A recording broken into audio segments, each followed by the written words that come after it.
Welcome to the deep dive.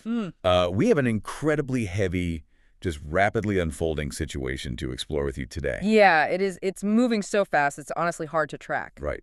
So to ground us in exactly where we are, today is March 4, 2026. And just 4 days ago, a literal geopolitical earthquake fundamentally altered the landscape of the Middle East. A complete paradigm shift. Exactly. Ayatollah Ali Khamenei, the supreme leader of Iran for over 3.5 decades, the absolute center of gravity for the nation's political, military, and religious life, was assassinated. In a highly coordinated U.S. and Israeli airstrike. Right. And the sheer velocity of the events leading up to this moment over the past year is just staggering. It is. It's the kind of event that forces historians to rewrite the modern history of a region in real time. It's hard to even wrap your head around that level of sudden, violent change. Oh. So our mission today is to help you make sense of this crisis. How did a nation go from a grueling war last summer to the deadliest domestic massacres in its modern history this January, to the sudden decapitation of its government today? And to do that, we've pulled together a massive stack of source material. Yeah, we are looking at highly detailed Wikipedia articles documenting the 2026 Iran massacres, the upcoming Supreme Leader election, and the broader internal crisis. But we didn't want to just stick to academic summaries, Right, so we are heavily layering in real time, on-the-ground reporting from outlets like Iran International and Al Jazeera to understand what is actually happening on the streets right now. But before we dig into that timeline and the mechanics of how a state fractures so completely, we really need to establish a very specific ground rule with you regarding this material. Absolutely, this is crucial. The sources we are utilizing today contain inherently highly politically charged content. I mean, we are talking about multiple sovereign nations, deeply polarizing world leaders, specifically including U.S. President Donald Trump and Israeli Prime Minister Benjamin Netanyahu, and horrific extreme domestic conflict. Right. So we want to make it crystal clear to you, we are not taking sides. We are not endorsing any political viewpoints, and we are absolutely not validating or justifying any specific government's actions, whether that is the United States, Israel, or Iran. Our sole, undivided purpose today is to impartially report, synthesize, and analyze the facts exactly as they appear in the provided source material. We are here to give you the full picture, completely free of endorsement or ideological bias. Because the facts on the ground are intense enough without anyone needing to spin them. Exactly. Okay, let's unpack this. To understand how a nation wakes up on March 1st without its absolute ruler, you can't start with the airstrike. No, you have to look at the structural integrity of the house before the bomb hit. Right. And that takes us back to the summer of 2025, specifically what's known as the 12-Day War. Right, so the 12-Day War broke out on June 13th, 2025. It was a direct conflict between Iran on one side and Israel alongside the United States on the other. It was brief, right? It ended with a ceasefire on June 24. It did, heavily mediated by the U.S. and Qatar. But the duration of that war is incredibly deceptive. When you hear 12 days, you might think of a skirmish or a contained border dispute. Right, sounds fast. But the structural damage it inflicted on Iran's already incredibly fragile, heavily sanctioned system was catastrophic. It acted as an accelerant. It poured gasoline on an internal crisis that had been simmering for years. Yeah, when you look at the economic fallout alone from those 12 days, it paints a picture of a state mechanism just seizing up. Complete paralysis. The sources detail severe infrastructural decay happening almost overnight. Industrial zones across Iran began experiencing unscheduled blackouts lasting up to 5 hours a day. Which is devastating. Think about the logistics of that. I mean, if you are trying to run a manufacturing sector or a cold storage food supply chain or a hospital network and the power just vanishes for a quarter of your operating day. The ripple effects are massive. You can't plan, you can't produce, and the economy grinds to a halt. And we saw that, Iran's national currency just go into absolute free fall. And that economic paralysis was paired with a massive, immediate human crisis. This is the part that really shocked me. Yeah, the source material notes that nearly 7 million people were displaced from urban centers during that brief conflict. 7 million? 7 million people suddenly uprooted from their homes, fleeing potential strike zones, trying to find shelter, food, and basic sanitation in a country where the infrastructure is already buckling. To put that into perspective for you, that's a population roughly the size of Arizona, just suddenly on the move within a 12-day window.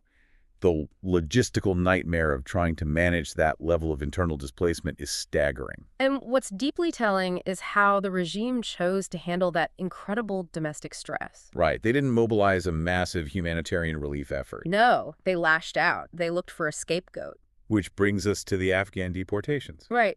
And this is a classic survival mechanism for an authoritarian state facing what the National Council of Resistance of Iran called a crisis of legitimacy. A crisis of legitimacy. Exactly. The regime's core promise to its people, its fundamental security doctrine, was that despite the economic hardship of sanctions, the state could protect the nation from external threats. But the 12-day war shattered that public confidence. Completely. The regime was exposed. Its military vulnerability and intelligence failures were laid bare for the entire populace to see. And when a state experiences that level of external humiliation, it almost universally turns its aggression inward to overcompensate. And you see that overcompensation immediately in the mass deportation of Afghan nationals.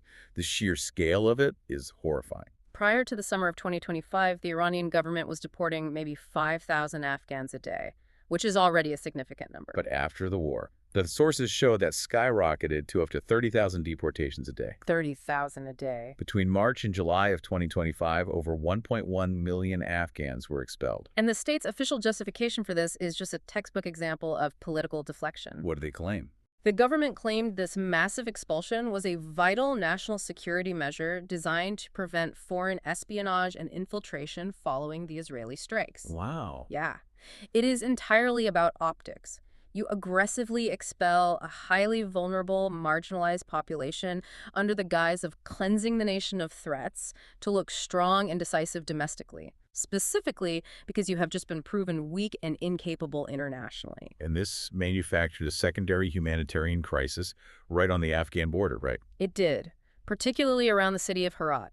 You had over 1 million people suddenly dumped across the border lacking shelter, clean water, and medical aid. But even with the state flexing its muscles against a vulnerable minority, the cracks in the regime's control were becoming incredibly visible. The political elite started fracturing. Exactly. You started seeing prominent, established political figures breaking ranks. Former President Hassan Rouhani and the reformist leader Mir Hossein Mousavi began publicly calling for fundamental systemic change. Mousavi actually went as far as calling for nationwide referendums to establish a completely new constitutional assembly. He was essentially looking at the burning house and saying, we can't just fix the roof. The entire foundation is rotten. But the state's response to those calls for fundamental change wasn't dialogue. Far from it. It was a severe technological crackdown. Throughout mid-June and early July 2025, the government implemented massive, coordinated internet blackouts. Global internet traffic into and out of Iran dropped by around 97%. 97%. That's essentially turning off the country. They were forcing the entire population onto their air-gapped National Information Network, which is an internal intranet that the state completely controls and monitors. And at the time, they tried to spin it as a necessary cybersecurity defense against Israeli hacking attempts, didn't they? They did. But in retrospect, analyzing the timeline, those summer blackouts were trial runs. Trial runs for what? The regime was stress testing its own infrastructure. They were testing their ability to plunge the nation into total digital darkness, isolating the populace from the outside world and from each other. They were preparing for the domestic explosion they absolutely knew was coming once the economic realities of the post-war landscape truly hit the average citizen. Because when you displace 7 million people, plunge your industrial sector into rolling darkness, and watch your currency evaporate, that pressure cooker is going to blow. It's inevitable. And it only took until the very end of the year for the lid to fly off completely. Which brings us to January 2026, and a series of events that the sources describe with a level of brutality that is honestly difficult to process. It started quietly enough, actually, December 28, 2025. Right. The initial spark wasn't some massive political rally. It was pure economic desperation. Bazaar merchants and shopkeepers in Tehran simply started closing their shops. They were striking against the free-falling real and runaway, crippling inflation. And the bazaar in Tehran isn't just a marketplace. No, historically, it is the economic pulse of the nation. When the bazaar strikes, the entire country feels it. But this didn't remain a localized economic protest for more than a few days. The accumulated suffocating fury of the populace over the destroyed economy Decades of political repression and the recent humiliation of the war, it all just ignited. Within 10 days, spanning January 8th and 9th, 2026, this localized strike exploded into a full-scale nationwide uprising across all 31 provinces of Iran. Millions of people poured into the streets, and the demands shifted overnight.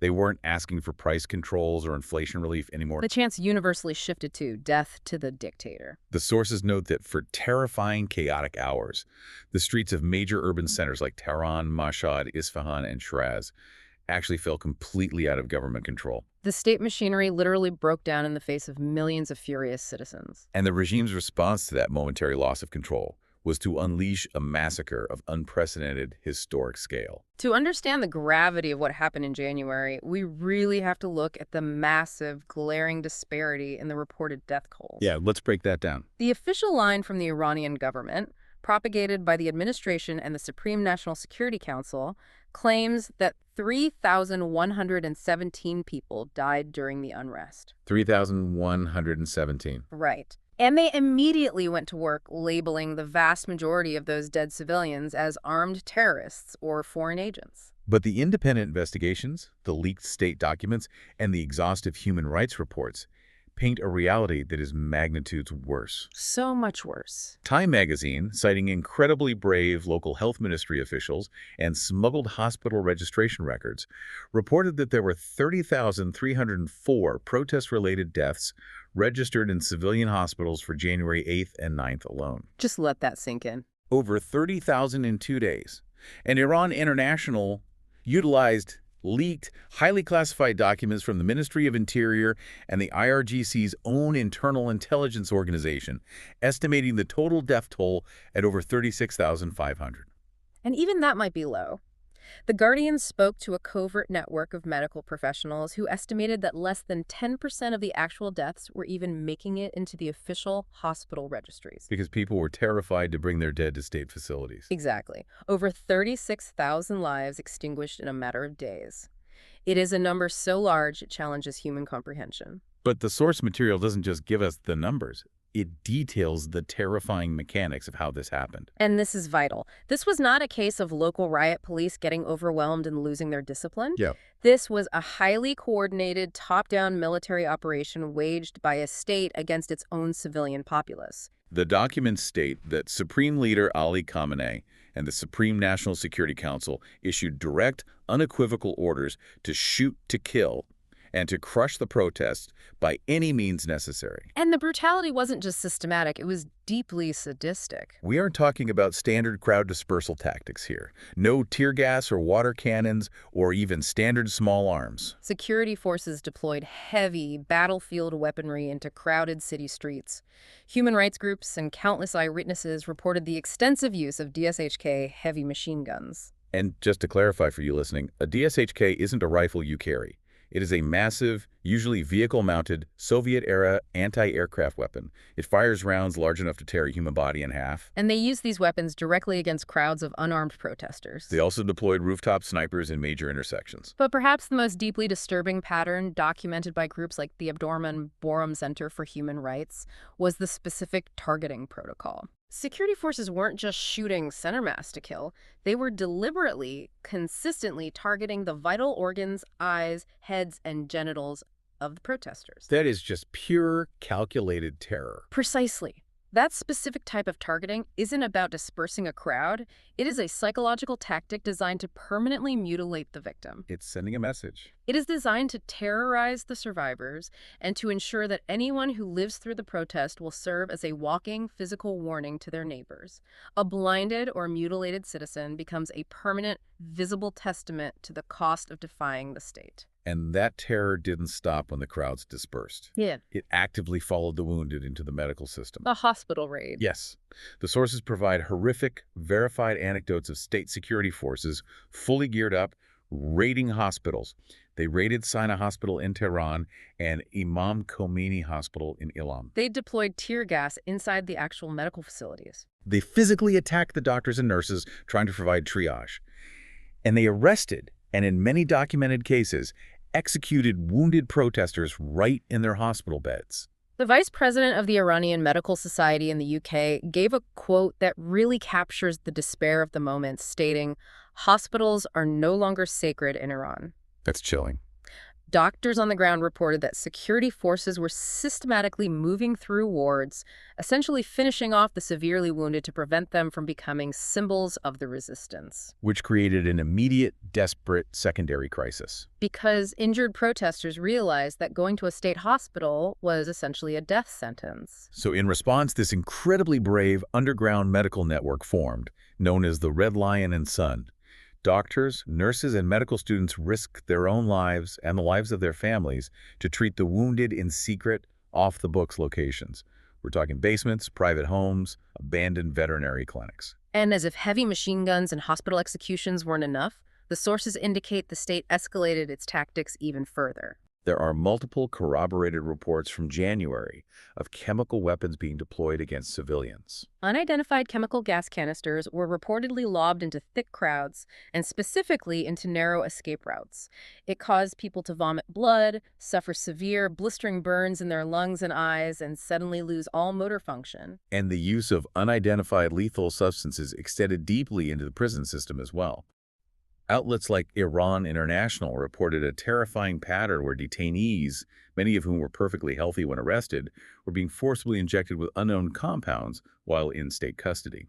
Families were suddenly receiving the bodies of young, healthy people who had allegedly died of sudden cardiac arrest while in detention. The sheer volume of these sudden deaths in custody raised massive global alarms about the systematic use of lethal chemical injections to quietly clear out overflowing prisons. And speaking of the sheer volume of the dead, the cruelty the state inflicted on the grieving families is almost difficult to read. The sources detail the situation at the Karzak morgue in southern Tehran.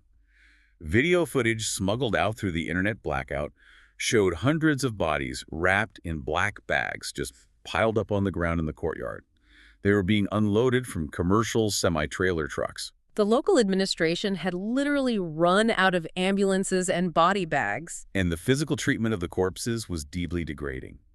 But the financial and psychological extortion of the mourning families was systematic and incredibly cruel. When a family finally located their loved one, they weren't simply allowed to take the body. No.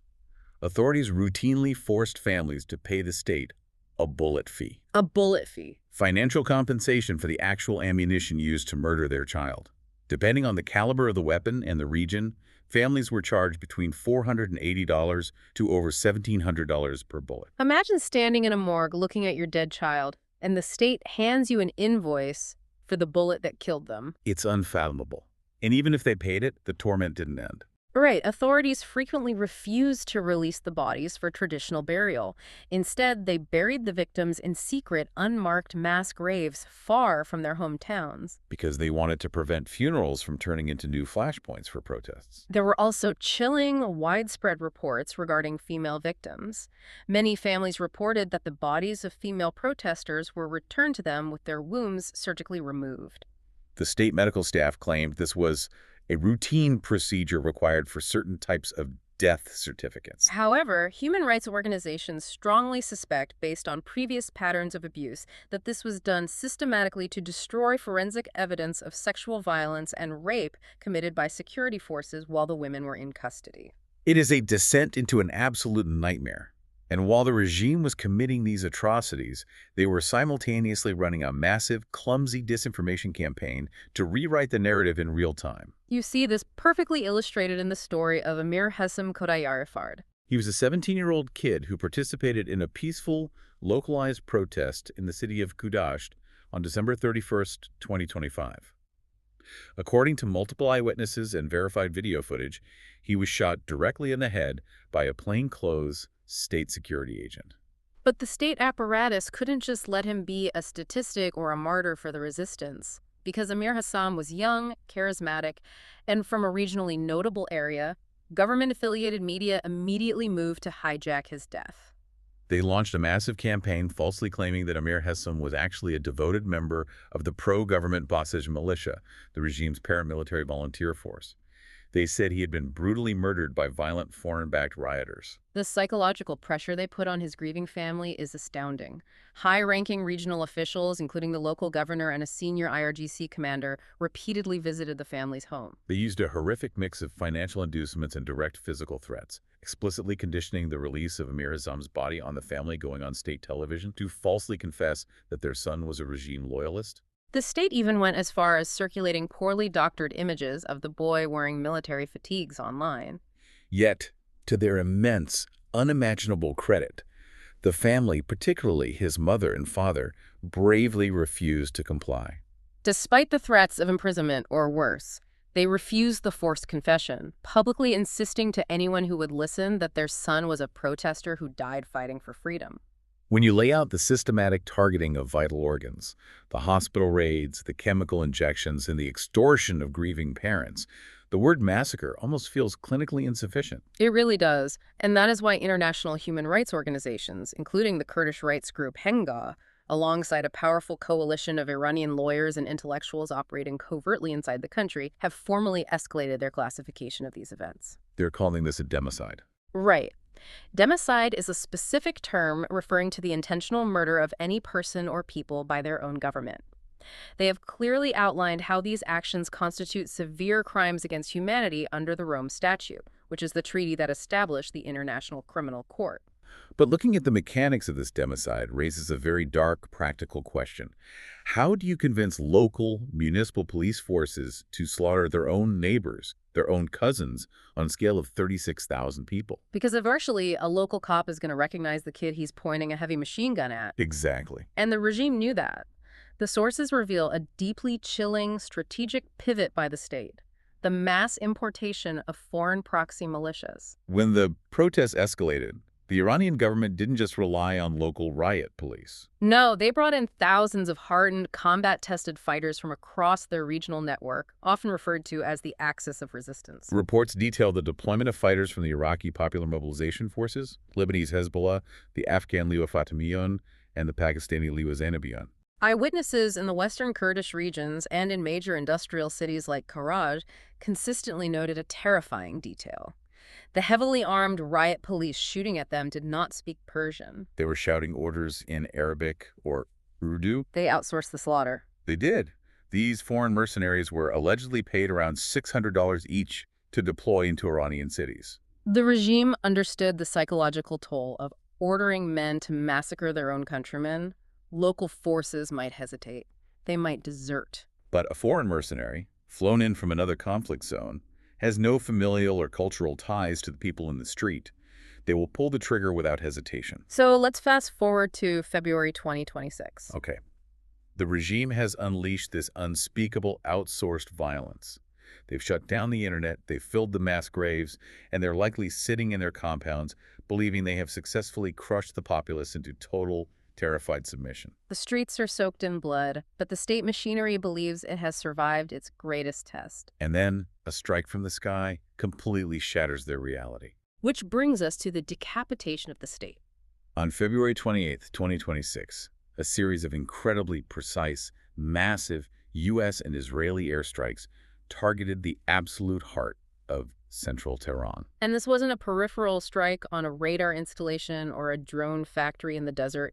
They targeted the absolute core of the Iranian leadership. Ayatollah Ali Khamenei's highly fortified compound was largely destroyed, and the supreme leader himself was killed. Over 35 years of absolute, centralized, unyielding dictatorial rule extinguished in a single evening. The global reactions were instantaneous and incredibly loud. Yeah. You had U.S. President Donald Trump publicly commenting on the precision of the attack, stating it was so successful it didn't just kill Khamenei, it knocked out most of the candidates for succession. Implying the strike eliminated the second and third in command as well. Meanwhile, Israeli Prime Minister Benjamin Netanyahu released a video appealing directly to the Iranian populace, telling them, "Your hour of freedom is near." The contrast between how the state apparatus reacted to the assassination and how the Iranian citizens reacted is one of the most profound elements of this entire crisis.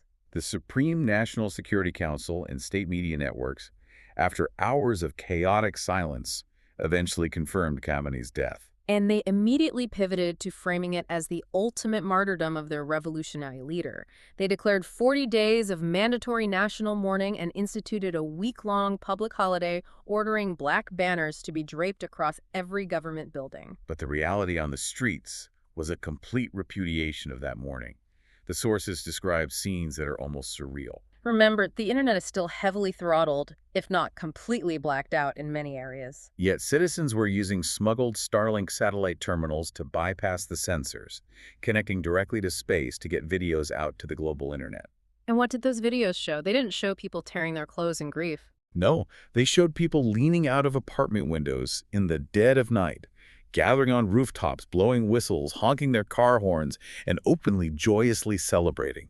There is one particular anecdote from the source material that really stops you in your tracks. It's regarding the city of Abdanan, located in the Western Island province. Now, Abdanan was a city that was heavily targeted by security forces during the January massacres.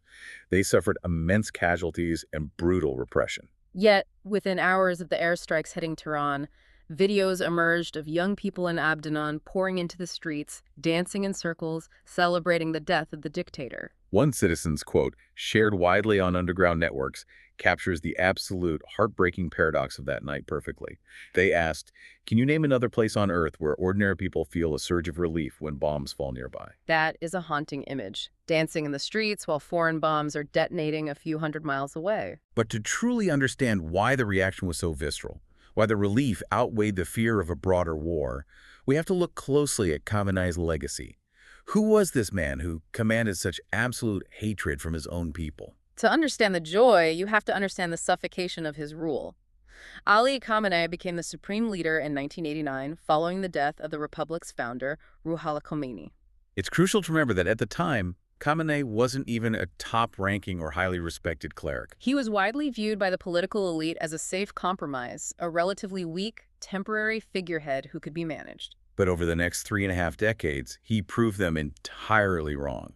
He ruthlessly transformed the office of the supreme leader into an absolute, unassailable dictatorship. He systematically marginalized, dismantled, or corrupted every independent institution in the country. He turned the parliament, the judiciary, and the media into hollowed-out entities entirely subordinate to his personal will. But his most consequential act was the empowerment of the Islamic Revolutionary Guard Corps, the IRGC. He didn't just fund them, he built them into a sprawling parallel state. He handed them massive unchecked budgets, gave them monopolies over vast sectors of the Iranian economy from telecommunications to construction, and granted them total supreme security control. He turned the IRGC into the primary, heavily armed instrument of his personal power. And internationally, he completely isolated the country from the West. He pivoted Iran's alliances, deeply entrenching the nation with Russia and China in a staunch anti-Western axis, while funneling billions of dollars into proxy militant groups across the Middle East, even as his own people starved. Exactly.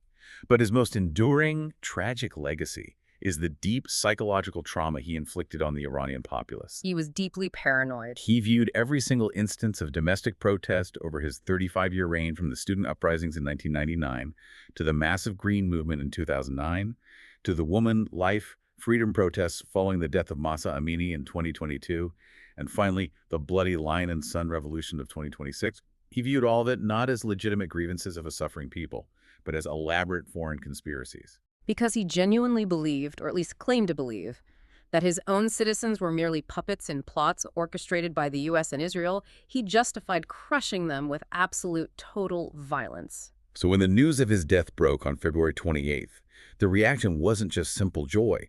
It was a complex, overwhelming, generational release of grief, disbelief, and mourning for decades of lost lives, imprisoned thinkers, and wasted potential. The dictator is dead.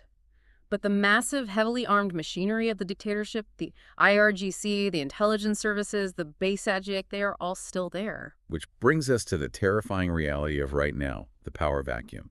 Khamenei was the glue holding this chaotic, multifactional state together. With him gone, who is actually running Iran today. If we look strictly at the constitutional mechanics, the rules are actually quite clear. Under Article 111 of the Iranian Constitution, when a supreme leader dies, is dismissed, or becomes incapacitated, a specific 3-member interim leadership council immediately forms to take over his absolute duties until a permanent successor is chosen. And the sources detail exactly who is sitting on that council today. It is a fascinating and incredibly volatile mix of personalities. First, you have Masoud Pezeshkian, the current president of Iran. He's generally viewed by the establishment as a more reform-minded, pragmatic figure. He is acutely aware of the internal rot. Back in November 2025, right before the economic protests kicked off, he actually stood before the parliament and explicitly warned them that the regime was incredibly fragile. He stated that if Khamenei were harmed, the state could collapse entirely from the inside without any need for foreign military intervention. He is the guy on the council terrified of the floor falling through. Second, you have Gholam Hossein Mohseni-Ejei, the Chief Justice of Iran. He is the polar opposite of Pezeshkian.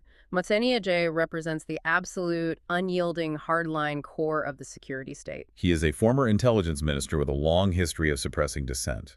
During the horrific January massacres, while Pezeshkian was worrying about collapse, Mohseni-Ejei was publicly demanding that prosecutors show absolutely no leniency for the arrested protesters. He demanded maximum rapid punishments, which directly facilitated the wave of expedited sham trials and executions that followed the protests. So you have the pragmatist warning of collapse and the executioner demanding more blood. And then you have the third member, Ayatollah Alireza Arafi. To a lot of people outside of Iran, Arafi is a relatively obscure name, but within the system, he is incredibly influential. He sits on the Guardian Council, the body that decides who is even allowed to run for office. He is the head of the powerful religious seminaries in the holy city of Qom, and he is a long-time, deeply trusted protege of the late Khamenei. Arafi is the most fascinating figure in this interim trio. Within the council, he arguably has the least day-to-day political or executive experience. But he possesses one unique, incredibly valuable advantage in this specific moment. His hands are relatively clean in the public eye. Pezeshkian is the face of the failing government economy. Mohseni-Ejei is the literal face of the blood-soaked judicial crackdown. But Arafi has spent the last few years managing seminaries and clerics. He isn't publicly, viscerally associated with the slaughter of January in the way the other two are. Okay, so this volatile three-man council is holding the fort, but they are just interim. Who actually gets the permanent job of supreme leader? Technically, the Constitution says it's up to an 88-member body of senior Islamic clerics called the Assembly of Experts. Their entire job is to monitor the supreme leader and choose his successor. But this succession process isn't happening in a vacuum. It is bathed in the chaos of an active war zone. Just yesterday, March 3, 2026, the sources report that the Assembly of Experts' primary office in Qom was targeted by airstrikes right as they were reportedly gathering to convene and discuss the succession. It is the absolute definition of an existential crisis. You have 88 elderly clerics trying to hold a nuanced theological and political debate about the future of the nation while they are literally dodging bombs. And when you look at the list of potential successors mentioned in the sources, every single option is fraught with massive peril for the survival of the regime. Let's break down the main contenders. First, the name that has been whispered for years. Mojtaba Khamenei. He is the late leader's 55-year-old son. He has wielded immense, shadowy, behind-the-scenes power for over a decade.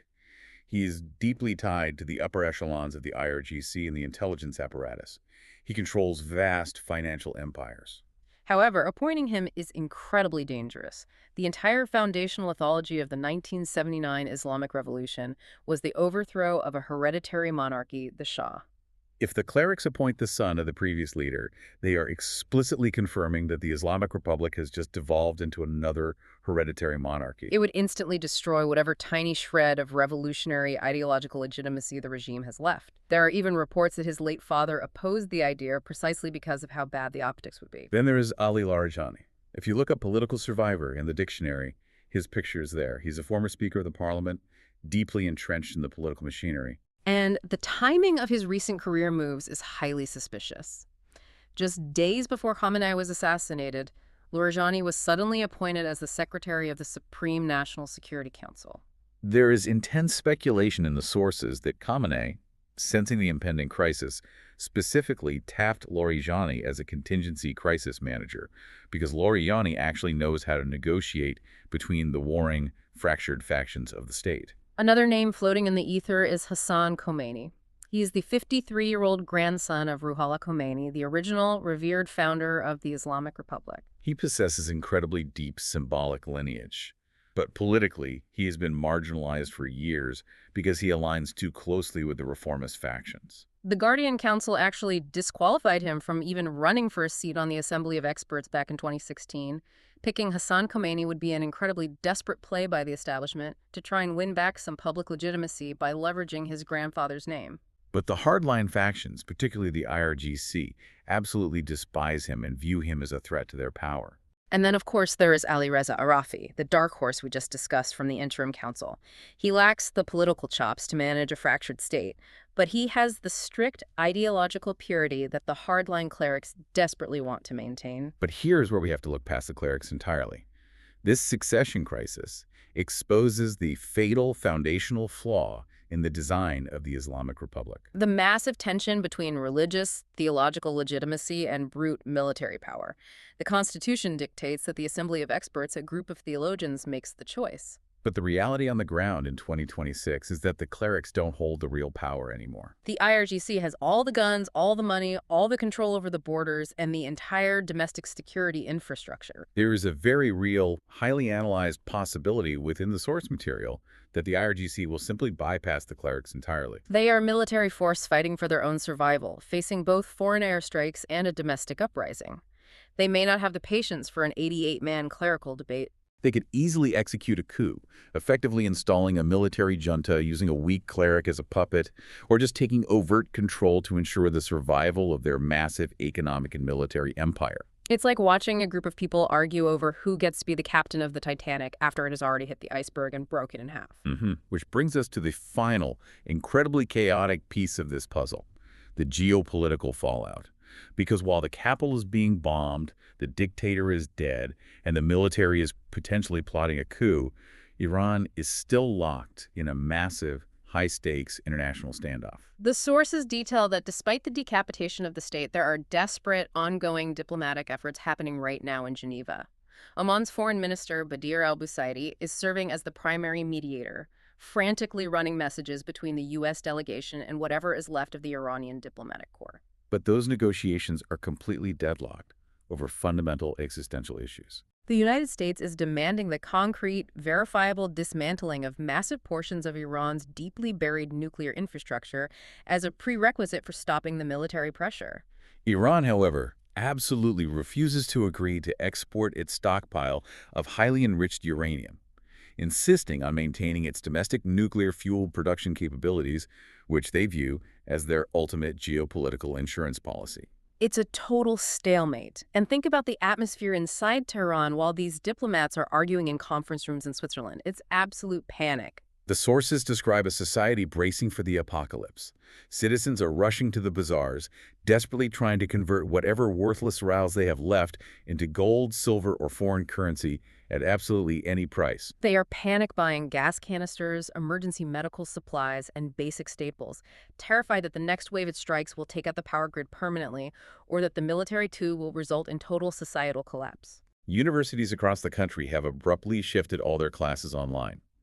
The state claims it's a precautionary measure, but it is incredibly obvious they are terrified of tens of thousands of students gathering in one place and restarting the January uprisings. And under this immense pressure, the regime's massive propaganda machine is visibly glitching. It is producing totally contradictory messaging. In one truly bizarre spectacle detailed in the reports, the government urgently gathered 500 people in Tehran. They described them as prominent celebrities, academics, and cultural figures. Though independent journalists noted many were simply mid-level government employees or base members forced into civilian clothes. Right. The state forced them to sign a highly polished English-language public letter titled No to War, essentially begging the international community and the UN to stop the airstrikes and save the regime. The hypocrisy of that is almost dizzying. On one hand, you have the government forcing terrified local influencers to sign a peace treaty plea for the UN, and on the exact same day, you have hardline clerics and IRGC commanders going on state television using aggressive street slang to threaten the U.S. Navy and promise apocalyptic revenge. The left hand isn't just ignoring the right hand. They are playing two completely different sports. It is a completely incoherent, fractured national strategy. And because of that chaos, the cracks are showing at the highest levels of the diplomatic corps. We are seeing unprecedented high-level defections. A senior official at Iran's permanent mission to the UN in Geneva literally walked out of the negotiations and requested immediate political asylum in Switzerland. Shortly after, the chargé d'affaires of the Iranian embassy in Vienna did the exact same thing. These are the people whose job it is to defend the regime on the global stage, and they are terrified to get on a plane and go home. They know the house is collapsing. And that collapse in authority isn't just happening in political backrooms. It has spilled aggressively out into the public, cultural arenas, especially in sports. In Iran, football isn't just a game. It is a massive cultural force. And footballers are risking their careers, their freedom, and their lives to protest. The sources highlight incredible acts of bravery. Players like the prominent goalkeeper Rashid Mazaheri publicly called out the regime on his social media, posting directly to the leadership stating, "We won't bow our heads to you." He disappeared from public view shortly after that post. There's also the story of Sami Sport FC, a club whose players coordinated a silent protest on the pitch. They entered the stadium wearing entirely black kits and black armbands. When they actually scored a goal during the match, instead of celebrating, the players huddled together and covered their faces with their hands in a clear, undeniable gesture of mourning for the victims of the January massacres. The raw courage that takes in a totalitarian state is immense. The state security apparatus immediately panicked. They instructed all official match supervisors across the league to immediately suspend any game if players wore black ribbons or refused to sing the national anthem, threatening the athletes with permanent disqualification, immediate arrest, and severe security retaliation against their families. These young athletes are being forced to make an impossible choice. Compete in forced, silent compliance to entertain a regime that is murdering their peers, or risk prison, torture, or death to show solidarity with their grieving nation. If we pull back and look at the macro level, this raises an incredibly important, almost absurd analytical question. How does a headless, highly paranoid, internally fractured state effectively negotiate a complex, high-stakes nuclear treaty in Geneva while simultaneously bracing for total war with superpowers and actively deploying heavy machine guns against its own citizens at home? It's like trying to negotiate the sale of a house. While the living room is actively on fire, the current owner has just been thrown out the window, and the kids are trying to burn down the garage. It seems functionally impossible. It is a dual-track reality of diplomatic posturing layered over an absolute existential panic. The negotiators sitting in Geneva are frantically trying to secure sanctions relief and stop the bombs from falling. But the IRGC military commanders sitting in the bunkers in Tehran aren't thinking about treaties. They are bracing for the violent collapse of the regime itself. The state has lost its central nervous system, and the remaining limbs are just thrashing wildly. Okay, let's take a deep breath and bring all this massive, heavy information together for you. We have covered an immense amount of ground today, and the sheer velocity of these events over the past year is incredibly hard to fully process. We started by looking at the summer of 2025. The 12-day war cracked the foundation of the Iranian economy, displacing millions and plunging cities into darkness. That economic and psychological pressure built rapidly until it exploded in the bazaars in December, leading to the horrific January 2026 massacres. We discussed the agonizing reality of a state turning anti-aircraft weapons on its own people, slaughtering up to 36,000 citizens in a matter of days, raiding hospitals, and extorting mourning families for bullet fees. And now, here we are in March 2026. The nation has woken up to find its absolute dictator dead, its capital bombed, its diplomatic court defecting, and its military scrambling for survival in a terrifying power vacuum. Why should you, the listener, care about this dense, chaotic timeline? Why does this matter? Because this is not just a distant, abstract political reshuffle in a faraway land.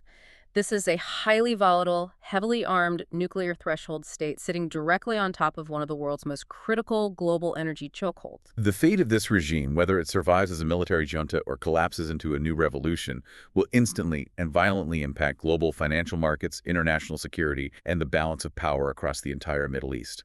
But most importantly, beyond the geopolitics and the oil prices, this matters because it impacts the daily lives of over 80 million Iranian people who are actively fighting, bleeding, and dying for their fundamental freedom against a state that has shown it will do absolutely anything to survive. It is a profound human tragedy playing out on a geopolitical scale. And as we wrap up this analysis, we want to leave you with a fascinating, overarching dichotomy that is deeply woven throughout all the source material we reviewed today, but which we haven't explicitly named yet. It is the fundamental battle between what we can call the analog regime and the digital resistance. Look closely at how the Islamic Republic operates to maintain its control. It relies almost entirely on analog, brute force tactics ripped straight from the 20th century. One challenge, they resort to heavy machine guns, steel batons, forced televised confessions, secret police, and mass unmarked graves. Internationally, they rely on archaic, rigid geopolitical alliances with massive state powers like Russia and China. Their entire concept of power and control is deeply physical, centralized, and localized to the ground they stand on. Right. They think if they can control the physical street, they control the country. But if you look at the citizens fighting them, The citizens, particularly the incredibly brave, tech-savvy youth of Iran, are fighting a completely different kind of war. They are a true digital resistance. when the state attempts to blind them by cutting the physical fiber optic internet lines, the youth use smuggled Starlink terminals to bypass the terrestrial grid and connect directly to satellites in space. When the state blocks access to global information, they utilize highly advanced, constantly shifting networks of VPNs. When the state attempts to freeze their bank accounts and check off their funds, they pivot to decentralized networks and crypto funding to bypass the traditional banking blackouts. Most crucially, they're using global social media networks to instantly expose the regime's atrocities to the entire world in real time.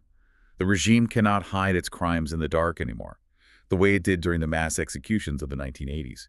Every bullet fired, every forced confession, every hospital raid is recorded and broadcast globally within seconds. So here is the final provocative thought for you to mull over as this historic, heartbreaking crisis continues to unfold in the coming days. In the impending inevitable final battle for the soul of Iran, will the archaic, heavily armed analog institutions of the past manage to triumph simply through the sheer exhausting weight of their brutality?